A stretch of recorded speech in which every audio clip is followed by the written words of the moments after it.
Սյունիքի Շինուհար գյուղի բնակիչները 3 օր առաջ առատ բերքի հույս ունեին, հիմա վնասն են հաշվում։ Մարզի նախալեռնային շրջանում ամբողջ գիշեր առատ ձյուն էր տեղում։ Ծաղկած ծառերը մի քանի ժամում ձյան շերտով պատվեցին։ Ափսոս էր ես ձյուն, որ եկավ հեչարից բոլորը։ Մեծ վնասներ ա տալու այս ձյունը, ծաղիկները բացվածա, լրի կփչացնի,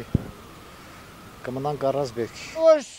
դաշտից օգուտ ունեք, ոչ բաղից օգուտ ունեք, ինչ անենք հիմա։ Գյուղատնտեսներն ասում են, մարզի հարավային հատվածներում ցորենի ու գարու դաշտերին վտանգ չի սպառնում, բայց ծառերն ու սածիլները հաստատ վնասվել են։ Գիշերը շրջանում նաև 1 աստիճան ցուրտ է եղել։ Ձյան ամենահաստ շերտը սակայն Տավուշի մարզում է, որոշ վայրերում 22 սանտիմետրի է հասնում, իսկ Լոռիում գիշերը սկսված առատ ձյունը մինչև հիմա չի դադարում։ Ամբողջ տարին տանջվում, չաչրվում ես, որ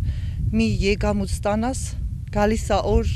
ցրտահարվում, ձյունը գալիս վրա, ամբողջ տանջակը թափվում է ջուր։ Կարնան ձյունը Արջուտ համայնքում վատթարը չէ, առաջիկա գիշերը ջերմաստիճանի անկում է սպասվում։ Գյուղում ասում են, այնինչ ձյունը խնայեց, ցուրտը կտանի։ Տանձը արդեն ծաղկել էր, վախը շատ է,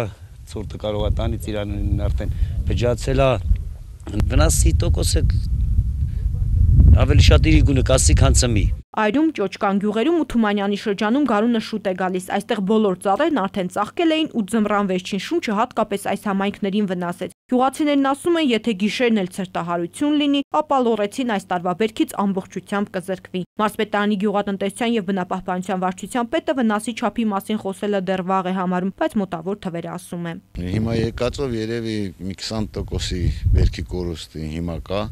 ներկայումս, բայց այդքան էլ ես եմ ասում, վտանգավոր բան չկա, եթե ցրտահարություններ չլինի գիշերը։ Հայպետհիդրոմետից հայտնում են, որ Լոռիում, Տավուշում եւ Սյունիքի նախալեռներում ցրտահարության վտանգը չի անցել։ Առաջիկա 2 օրերին գիշերը սպասվում է 2 աստիճան ցուրտ։ Հազնիվ Կարապետյան, Իրինա Յոլյան, Ժան Գալստյան, ժամը լրատվական։